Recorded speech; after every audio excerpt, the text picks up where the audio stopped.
الحمد لله وحده والصلاة والسلام على سيد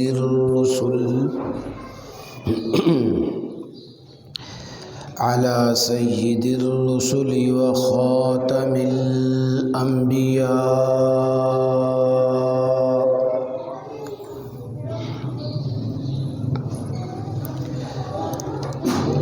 رب اشرح لي صدري ويسر لي أمري واحلل عقدة من لساني يفقه قولي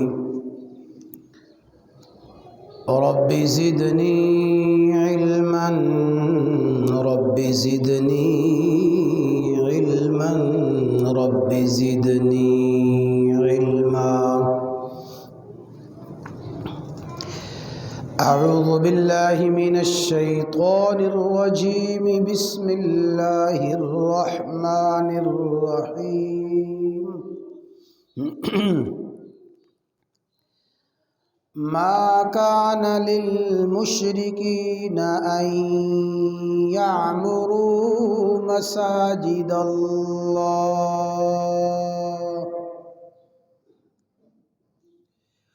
شاهدين على أنفسهم بالكفر أولئك حبطت أعمالهم وفي النار هم خالدون. إنما يعمر مساجد الله من آمن بالله واليوم الآخر وأقام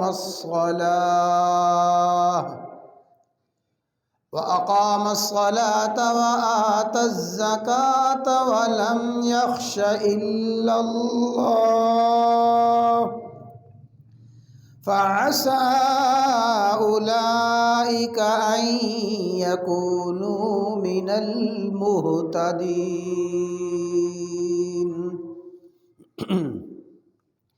أجعلتم سقاية الحاج وعمارة المسجد الحرام كمن آمن بالله واليوم الآخر وجاهد في سبيل الله لا يستوون عند الله والله لا يهدي القوم الظالمين.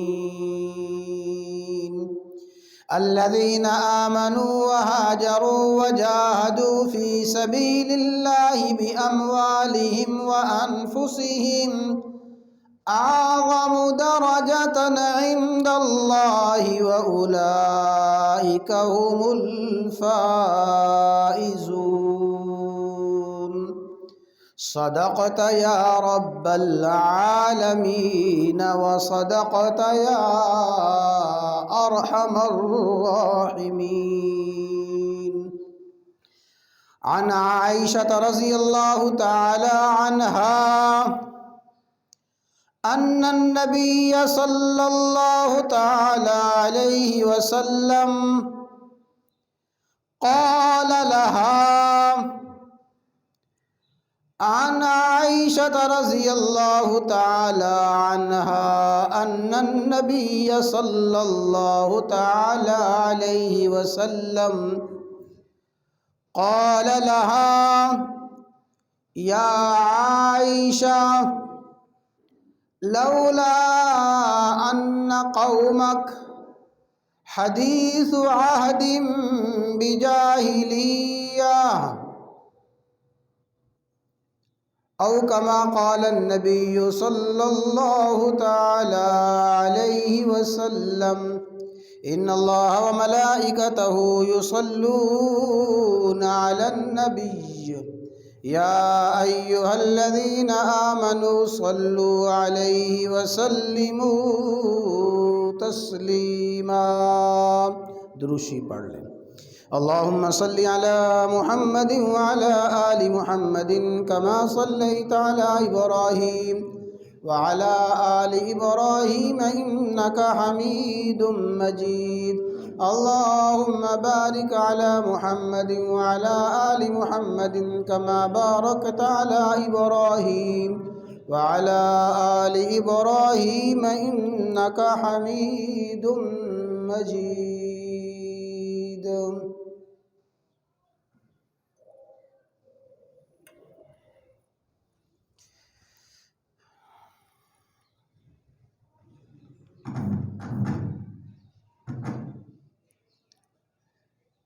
بزرگان محترم،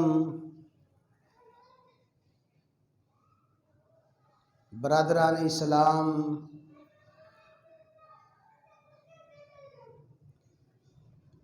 بیت اللہ خانہ کعبہ کی خدمت،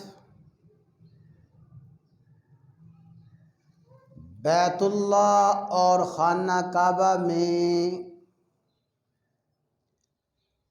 حاضر ہونے والوں کا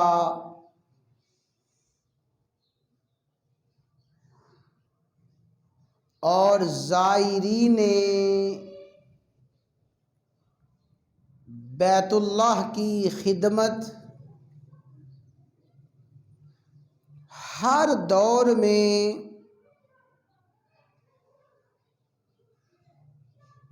قابل سعادت، شرافت اور سیادت سمجھی گئی ہے.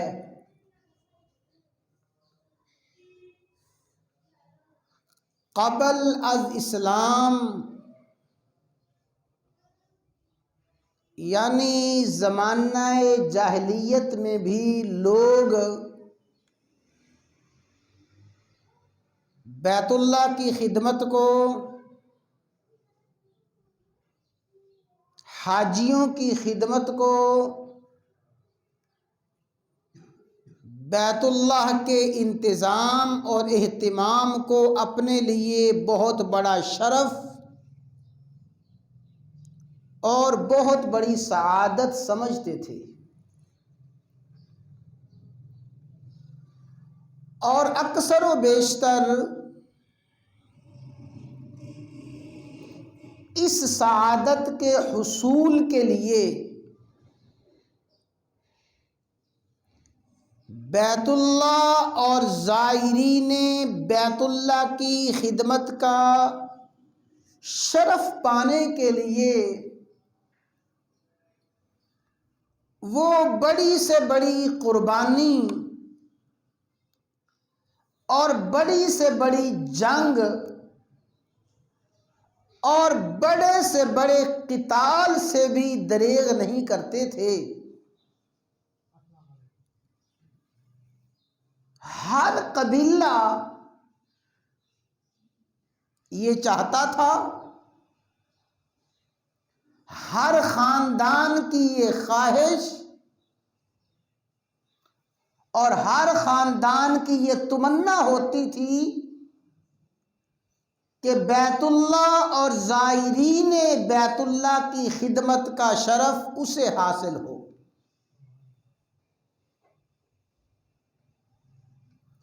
اور پھر جس خاندان کے پاس، جس قبیلے کے پاس بیت اللہ کی تولیت، بیت اللہ کا انتظام، اہتمام ہوتا، جو قبیلہ حجاج کا اور زائرین بیت اللہ کا احترام کرتا، ان کے کھانے کا، ان کے رہائش کا، ان کے قیام کا، طعام کا جو قبیلہ اہتمام کرتا، جس کے پاس یہ منصب ہوتا، تو معاشرے میں اس قبیلے کو انتہائی احترام کی نظروں سے، ادب کی نظروں سے، عقیدت کی نظروں سے دیکھا جاتا کہ یہ لوگ بیت اللہ کے متولی ہیں۔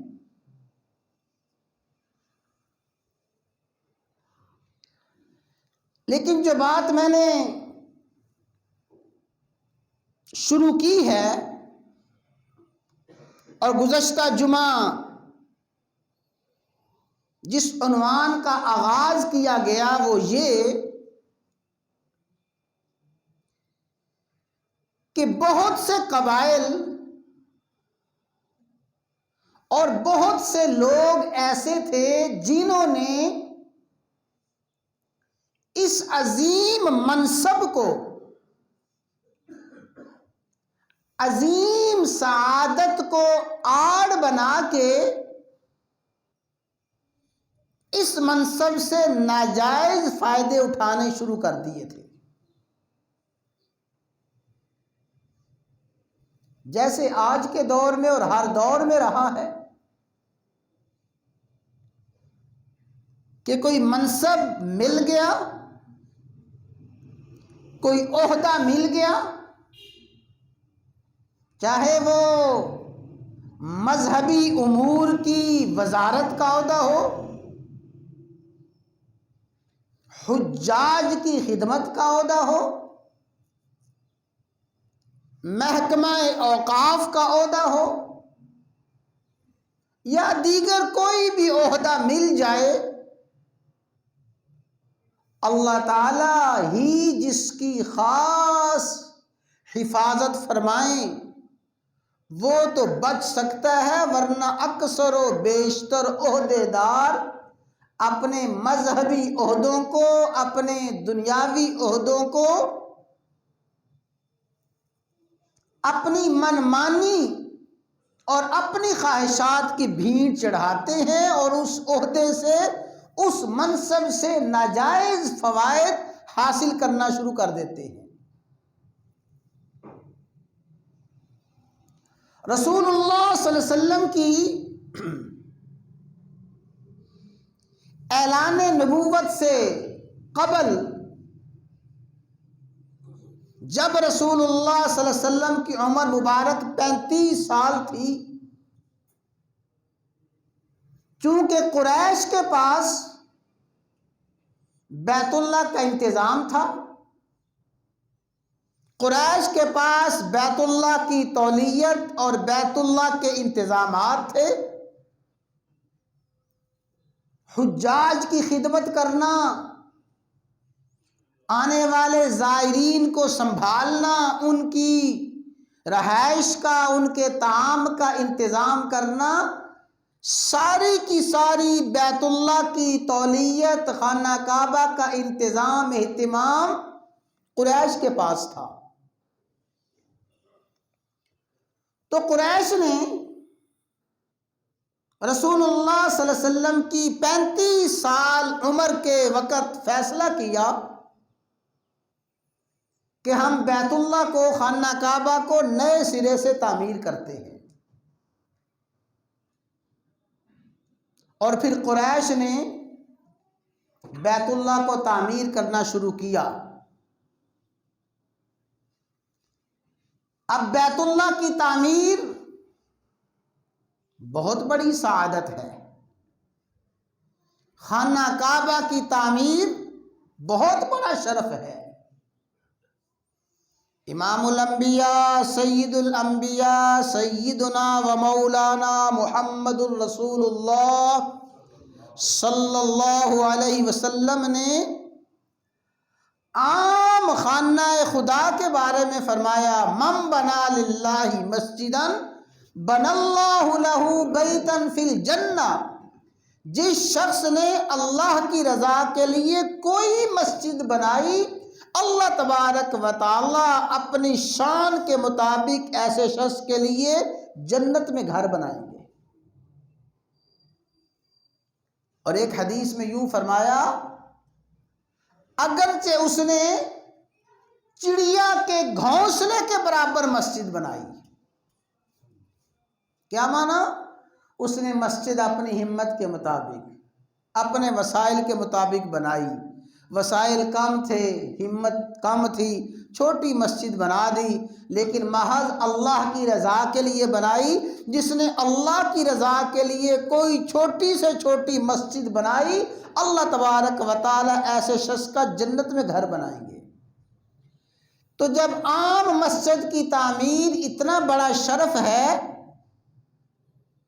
تو اندازہ کیجئے جو ام المساجد ہے، تمام مسجدوں کی ماں،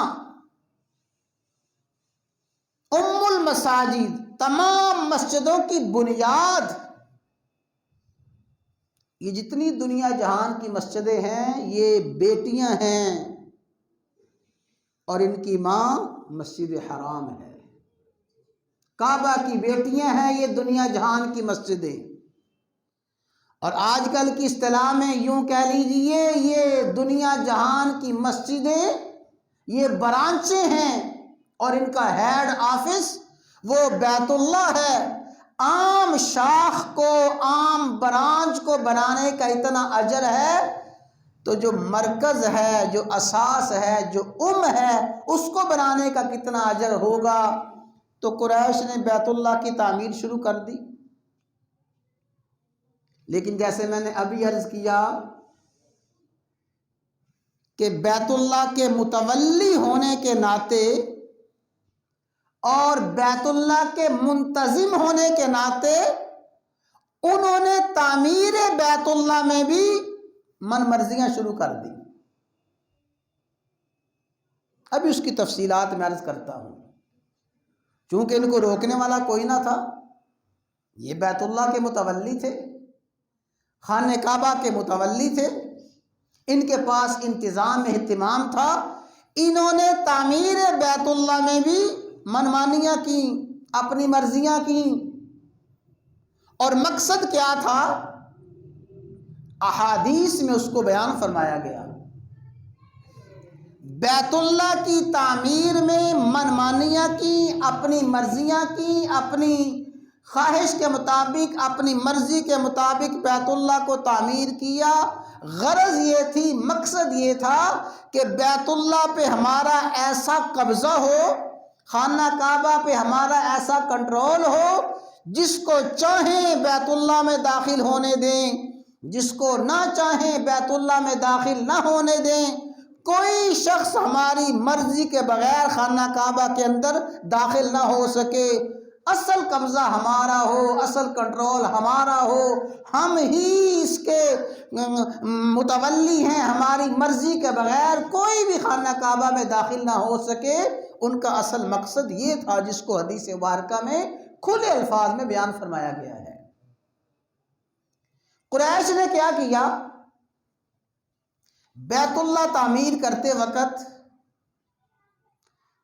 حضرت ابراہیم خلیل اللہ علیہ السلام کی عمارت میں، ابراہیم خلیل اللہ علیہ السلام کی تعمیر میں قریش نے 3 بڑی تبدیلیاں کی۔ کتنی تبدیلیاں دی؟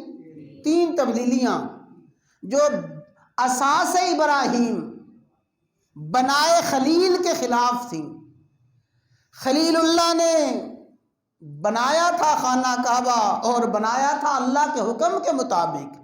اللہ تعالیٰ نے فرشتوں کے ذریعے نشاندہی فرمائی، جہاں بنیاد رکھنی تھی، جہاں سے دیوار اٹھانی تھی، جہاں دروازہ رکھنا تھا، جتنا دروازہ رکھنا تھا، یہ سب کچھ ابراہیم خلیل اللہ نے فرشتوں کی نشاندہی پہ اللہ تبارک و تعالیٰ کے حکم کے مطابق بیت اللہ کو تعمیر کیا تھا۔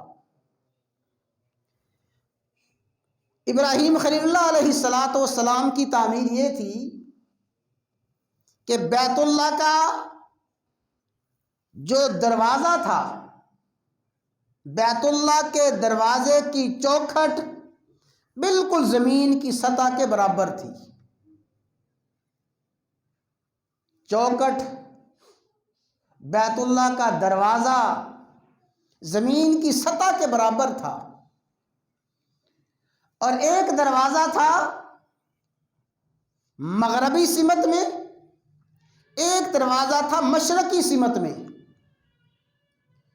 زائر، بیت اللہ کی زیارت کرنے والا بیت اللہ میں داخل ہونے والا بڑی آسانی کے ساتھ ایک دروازے سے داخل ہوتا، بیت اللہ میں عبادت کرتا، اللہ اللہ کرتا، پھر دوسرے دروازے سے نکل جاتا۔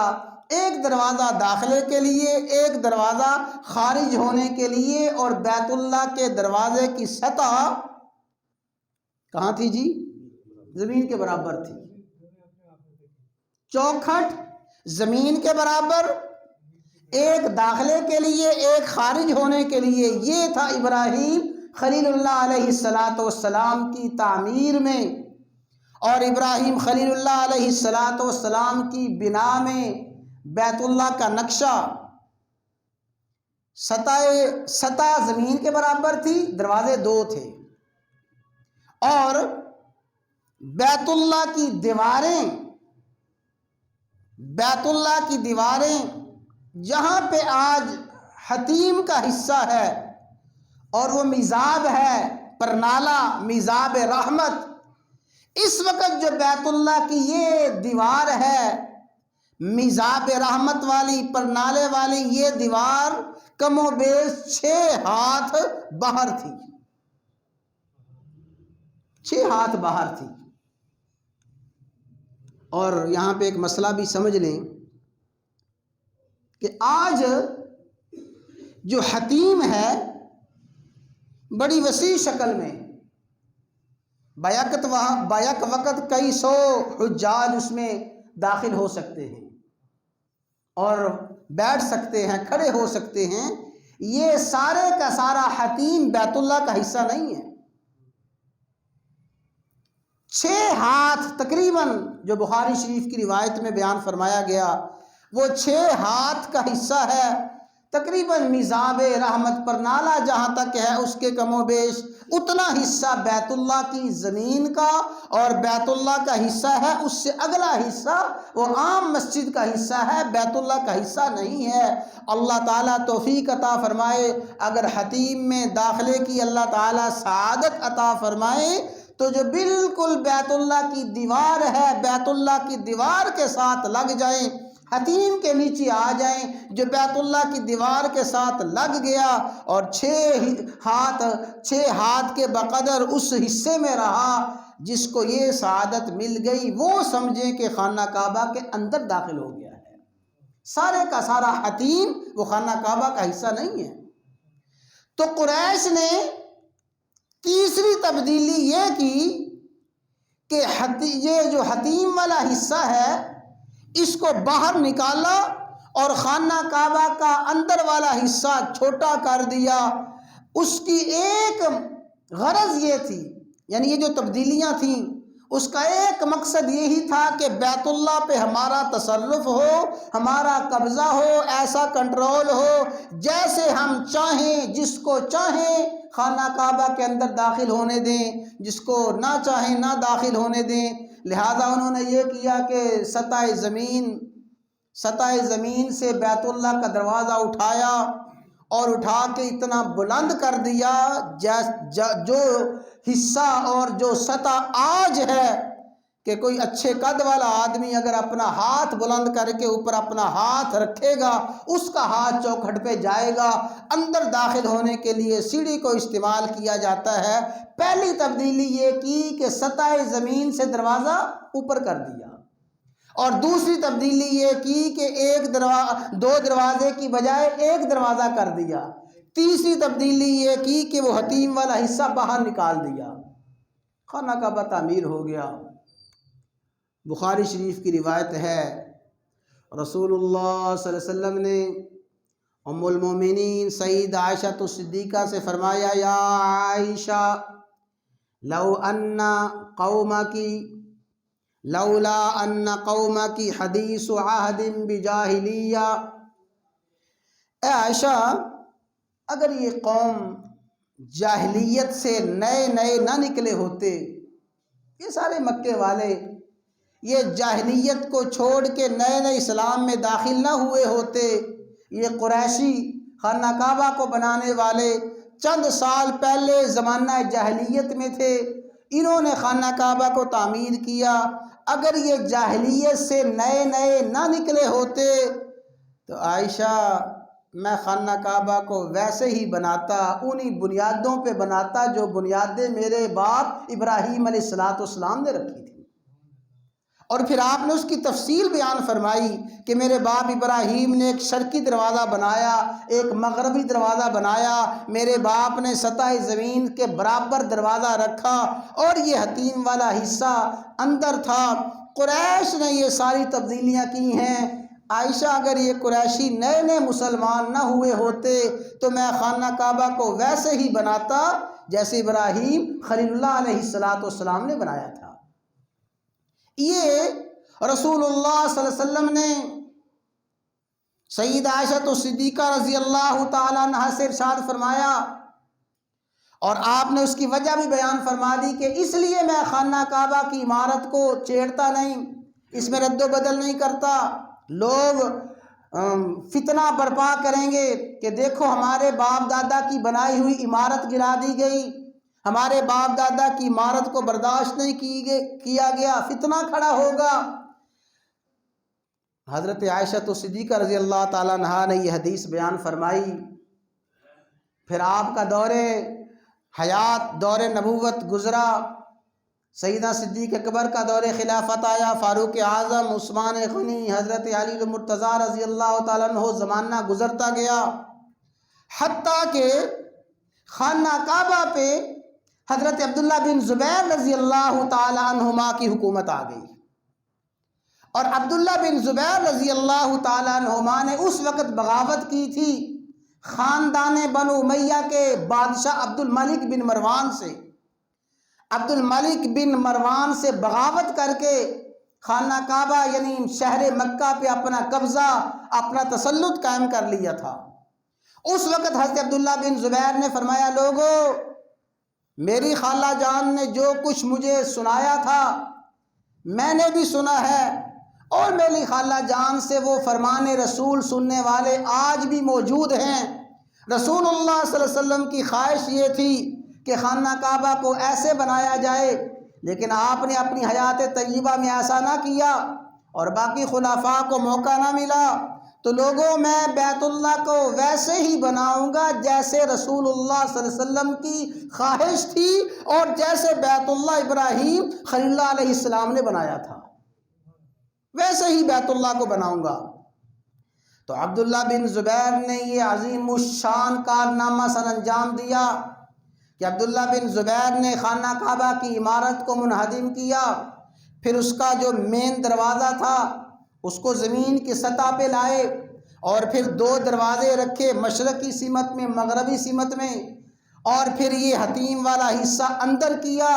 پورے عالم اسلام میں تابعین، تبع تابعین نے ان کے اس قدم کی بڑی تحسین کی، ان کے اس کارنامے کو تحسین کی نظروں سے دیکھا۔ عبداللہ بن زبیر کا عظیم الشان کارنامہ تھا، اور رہتی دنیا تک عبداللہ بن زبیر کے اس کارنامے کی پورے عالم اسلام میں تحسین ہونا تھی۔ لیکن بدقسمتی، بدبختی، عبداللہ بن زبیر رضی اللہ تعالی عنہ کو پھر عبد الملک بن مروان نے عبداللہ بن زبیر کو ناکام کرنے کے لیے اس امت کے ظالم، اس امت کے فرعون حجاج بن یوسف کو بھیجا۔ حجاج بن یوسف کو گورنر بنا کے بھیجا۔ وہ حجاج بن یوسف آیا، اس نے خانہ کعبہ کا، مکہ کا محاصرہ کیا، کئی روز تک، کئی ماہ تک محاصرہ ہوا۔ عبداللہ بن زبیر رضی اللہ تعالیٰ عنہما کو گرفتار کیا گیا، پھر انتہائی مظلومیت، بے کسی، بے بسی کے ساتھ عبداللہ بن زبیر کو شہید کیا گیا۔ کئی دن تک ان کی لاش کو سولی پہ لٹکائے رکھا۔ وہ تاریخ کا المناک واقعہ ہے۔ حجاج بن یوسف نے یہ بدبختی کی، صحابی رسول کو شہید بھی کیا، ان کی لاش کو لٹکایا بھی، اور پھر یہ محض سیاسی مخالفت کی بنا پہ، محض سیاسی مخالفت کی بنا پہ، بہت کم سیاسی قائدین ہیں جن میں اتنی وسعت ظرفی ہو کہ اپنے مخالفین کے کارناموں کو اجاگر کریں، اپنے پہلے گزرے ہوئے مخالفین کے کارناموں کی تحسین کریں، ورنہ یہ تنگ ظرفی سیاسی دور میں ہر دور میں رہی ہے اور ہر بادشاہ میں، ہر حکمران میں رہی ہے۔ تو حجاج بن یوسف نے پراپیگنڈا شروع کر دیا، دیکھو لوگو، وہ خانہ کعبہ جو رسول اللہ صلی اللہ علیہ وسلم کے دور میں تھا، وہ خانہ کعبہ کی عمارت جو صدیق اکبر کے دور میں تھی، فاروق اعظم کے دور میں تھی، حضرت علی کے دور میں تھی، امیر معاویہ کے دور میں تھی، عبداللہ بن زبیر کو کیا حق پہنچتا تھا کہ عبداللہ بن زبیر اس میں رد و بدل کرتا؟ اس نے رد و بدل کیوں کیا ہے؟ حالانکہ اصل اس کی سیاسی مخالفت تھی، وہ سیاسی مخالفت کو کھلم کھلا بیان نہیں کر سکتا تھا، اس نے آڑ لی۔ اس بدبخت نے پھر خانہ کعبہ کی عمارت کو گرایا اور گرا کے ایسے ہی بنا دیا جیسے آج ہے۔ پھر جب یہ امت کا ظالم اور امت کا فرعون مرا اور بنو امیہ کی حکومت ختم ہوئی، بنو عباس کی حکومت آئی، ہارون الرشید بادشاہ بنے۔ ہارون الرشید نے پھر اعلان کیا، لوگوں میں بیت اللہ کو ویسے ہی بناؤں گا جیسے بیت اللہ اساس ابراہیم پہ تھا، ابراہیم کی بنیادوں پہ تھا، جیسے رسول اللہ صلی اللہ علیہ وسلم کی خواہش تھی، جیسے عبداللہ بن زبیر نے کیا تھا۔ ہارون الرشید نے اعلان کیا بیت اللہ کو ویسے ہی بناؤں گا۔ اللہ تعالیٰ جزائے خیر عطا فرمائے، اللہ قبر پہ انوارات و برکات کی بارش فرمائے۔ اس وقت بہت بڑے امام تھے، حضرت امام مالک رحمہ اللہ تعالیٰ۔ امام مالک رحمہ اللہ تعالیٰ نے اعلان فرمایا کہ میں اس وقت فتویٰ دیتا ہوں اور میں اعلان کرتا ہوں کہ بیت اللہ کی عمارت میں رد و بدل کرنا حرام ہے۔ بیت اللہ کی عمارت میں رد و بدل کرنا حرام ہے، کسی کو حق نہیں پہنچتا آپ رد و بدل کرے۔ اور پھر فرمایا اس لیے میں فتویٰ دیتا ہوں یہ بیت اللہ نہ رہے گا، ملعب سلطان، یہ تو بادشاہوں کے لیے کھلونا بن کے رہ جائے گا۔ بیت اللہ بادشاہوں کے لیے کھلونا بن جائے گا۔ اے حجاج، تو آج ایسے عمارت بنائے گا، کل کو تیرے آنے والا مخالف پھر بیت اللہ کو گرائے گا، آنے والا مخالف پھر بیت اللہ کو گرائے گا، یہ اللہ کا گھر نہیں رہے گا، بادشاہوں کا کھلونا بن کے رہ جائے گا۔ اے ہارون، خدا کا واسطہ، جیسے بیت اللہ کی عمارت ہے ویسے رہنے دے۔ اللہ جزائے خیر دے ہارون الرشید کو، انہوں نے ان کو فتوے کو مانا اور بیت اللہ کو ویسے ہی چھوڑ دیا۔ تو یہ جو موجودہ بیت اللہ کی عمارت ہے، یہ بیت اللہ کی عمارت وہ قریش کے نقشے کے مطابق ہے۔ پھر یہ جو بڑی بنیادی تعمیر ہے، سلطان محمد فاتح جو قسطنطنیہ کے فاتح تھے، ان کے جو دو بیٹے تھے سلطان محمد مراد رحمہ اللہ تعالیٰ، یہ سلطان مراد ترک بادشاہ نے پھر بیت اللہ کی تعمیر اور بیت اللہ کی عمارت کو بنایا تھا۔ یہ عمارت سلطان مراد کی بنائی ہوئی عمارت ہے، اس میں تھوڑا بہت رد و بدل سعودی حکومت کر رہی ہے، لیکن اصل عمارت یہ ترک بادشاہ کی ہے۔ تو قریش نے بیت اللہ کی تولیت اور بیت اللہ کے انتظام اہتمام میں اپنی منمانیاں کی، اپنی مرضیاں کی۔ رسول اللہ صلی اللہ علیہ وسلم نے ان کی ان مرضیوں کو قبول نہیں فرمایا اور آپ نے فرما دیا جو کچھ قریش نے کیا غلط کیا ہے، لیکن فتنے کے وجہ سے رسول اللہ صلی اللہ علیہ وسلم نے اس کو تعمیر نہیں کیا، اس میں رد و بدل نہیں کی۔ اور سن لیں، آخری بات سنیں، بس بات ختم کرتے ہیں۔ یہ جو فتنہ ہے، اسی فتنے کی وجہ سے جب یہ سعود کی حکومت آئی، عبدالعزیز کی حکومت آئی، انہوں نے اور جو بے شمار بیت اللہ میں منمانیاں کی اور بیت اللہ میں تصرفات کی، آج تک کر رہے ہیں اور امت کے ساتھ، پوری امت مسلمہ کے ساتھ ظلم زیادتیاں کر رہے ہیں۔ ایک وقت تھا یہ سلطان عبدالعزیز نے اور نجدی علماء نے فتویٰ دے دیا کہ یہ جو گنبد خضرا ہے، یہ گنبد خضرا بھی معاذ اللہ اس کی وجہ سے بڑا شرک پھیل رہا ہے، لہٰذا جیسے اور قبے اور قبریں ساری مسمار کی گئی ہیں، یہ گنبد خضرا بھی گرا دیا جائے اور رسول اللہ صلی اللہ علیہ وسلم کی معاذ اللہ آپ کے وجود اقدس کو یہاں سے نکال کے کہیں گمنام جگہ پہ دفن کر دیا جائے اور یہ ساری کی ساری عمارت کو ختم کر دیا جائے۔ عبدالعزیز نے اور نجدی علماء نے، نجدیوں نے یہ اعلان کیا، فیصلہ کیا، پورے عالم اسلام میں شدید غصے کی لہر دوڑی، پورے عالم اسلام میں تشویش کی لہر دوڑی، اور ہندو پاکستان میں اس وقت تو سارے کا سارا بر صغیر تھا، بر صغیر میں مظاہرے شروع ہو گئے اور پورے عالم اسلام میں تشویش کی لہر دوڑی۔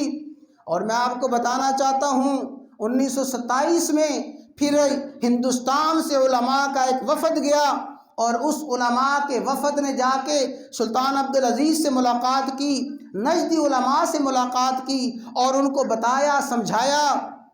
نجدی علماء نے یہ کہا کہ رسول اللہ صلی اللہ علیہ وسلم کے ارشادات ہیں، پکی قبر نہ بناؤ، گنبد نہ بناؤ، ساری احادیث سنائیں۔ ہند کے علماء، بر صغیر کے علماء سنتے رہے، عبدالعزیز بادشاہ بیٹھا تھا، گفتگو ہوتی رہی۔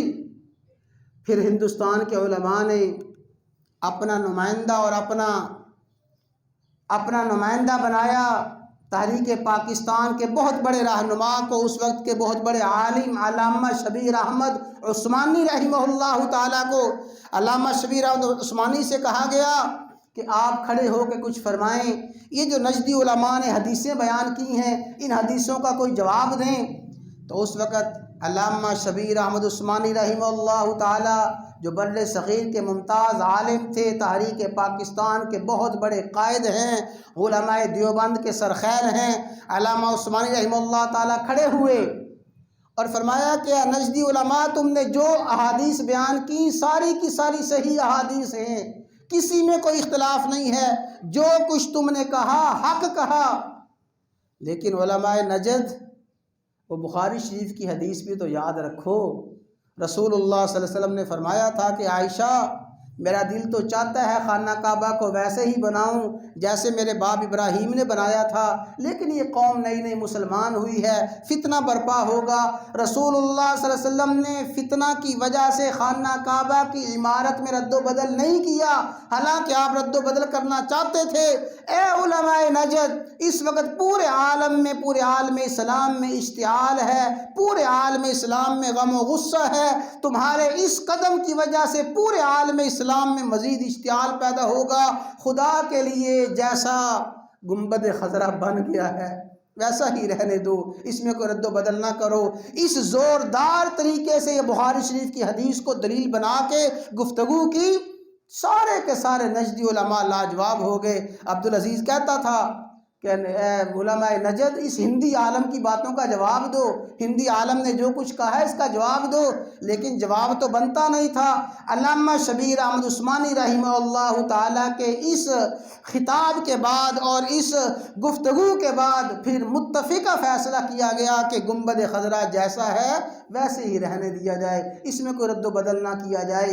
یہ صحرا ہے علماء ہند کا، اور یہ صحرا ہے علامہ شبیر احمد عثمانی رحمہ اللہ تعالیٰ کے نام، ورنہ اگر یہ علماء ہند نہ ہوتے تو ان ظالموں نے جیسے اور قبروں کو بالکل بے نام و نشان کر دیا ہے، انتہائی توہین اور گستاخی کی ہے قبور کے ساتھ، انہوں نے گنبد خضرا کے ساتھ بھی ایسا ہی کرنا تھا۔